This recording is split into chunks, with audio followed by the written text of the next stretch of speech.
कई वक्ताओं ने बहुत बड़ी बड़ी बातें रखी हैं आपके बीच में। मैं उन सब से अपने आप को जोड़ता हुआ, आप सब जानते हैं तमाम राजनीतिक दल हैं, लेकिन इकलौती समाजवादी पार्टी वो पार्टी है जिसके नाम में ही समाजवाद है। जो प्रेम्बल में हमारा समाजवाद है वो हमारी पार्टी का नाम है।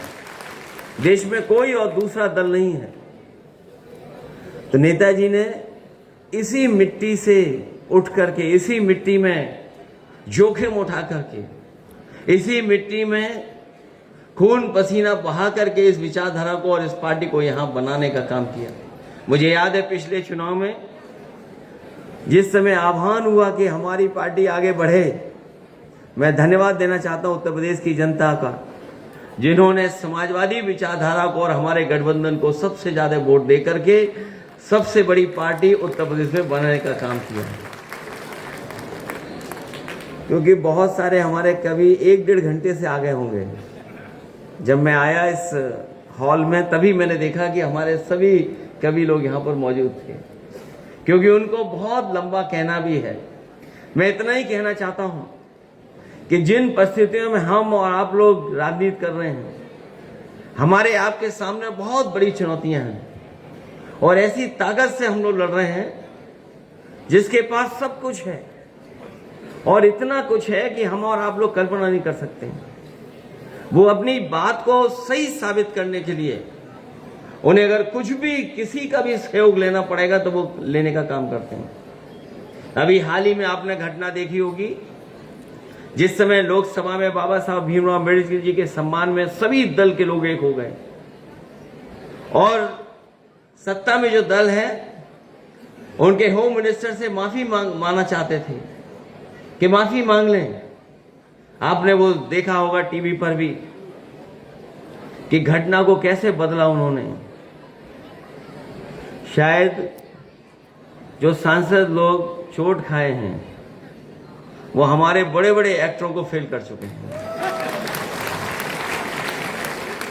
जो हमारे फर्रुखाबाद वाले सांसद हैं वो सर्टिफिकेट वाले सांसद हैं। वो वोट वाले सांसद नहीं है, जीते नहीं है, वो सर्टिफिकेट दिया गया है। और मैंने कई मौकों पर कहा कि अगर उन्हें इलाज की जरूरत हो, दवाई की जरूरत हो, तो जो सांसद नहीं बने हैं वो एक अच्छे डॉक्टर हैं, वो फ्री इलाज करा सकते हैं उनका। जो लोग सत्ता में हैं उन्होंने घटना करा करके देखो कहां डाइवर्ट कर दिया और एफआईआर भी दर्ज हो गई। और केवल इसलिए क्या, क्योंकि उनके पास तमाम लोगों का साथ है। हमारे मीडिया के साथी भी कभी कभी सच इसलिए दिखाते हैं कि सोशल मीडिया है उनके आसपास, कि अगर ये नहीं दिखाएंगे तो सोशल मीडिया में वो बात चली जाएगी। कहीं ना कहीं प्रेस की भी क्रेडिबिलिटी का सवाल खड़ा हो गया है। जिसे सच्चाई बतानी है, सच बताना है, वो भी आज सरकार के साथ खड़े हुए दिखाई दे रहे हैं। मैं एक ही बात कहना चाहता हूं, जो सत्ता में होता है वही तानाशाह होता है। ये बात हम लोगों ने बहुत पुरानी पढ़ी भी है, देखी भी और समझी भी है। रामायण में भी रावण तानाशाह था और राजा था। महाभारत में भी कंस और दुर्योधन राजा था, वो तानाशाह था। हम लोगों ने रामायण में भी पढ़ा है, महाभारत में भी पढ़ा है कि तानाशाह बहुत दिनों तक सत्ता में नहीं रह सकता है। अंततः तानाशाह को जाना ही पड़ता है। जो तानाशाह सरकार में आज बैठे हैं, हो सकता है उन्हें लगता हो कि सरकार उनकी चलती रहेगी, लेकिन जनता भी देख रही है और समझ रही है। अभी तो लोकसभा में हिसाब किताब किया है, अभी जब विधानसभा का चुनाव आएगा तो न जाने कौन सा परिणाम आएगा, उनका पता ही नहीं लगेगा।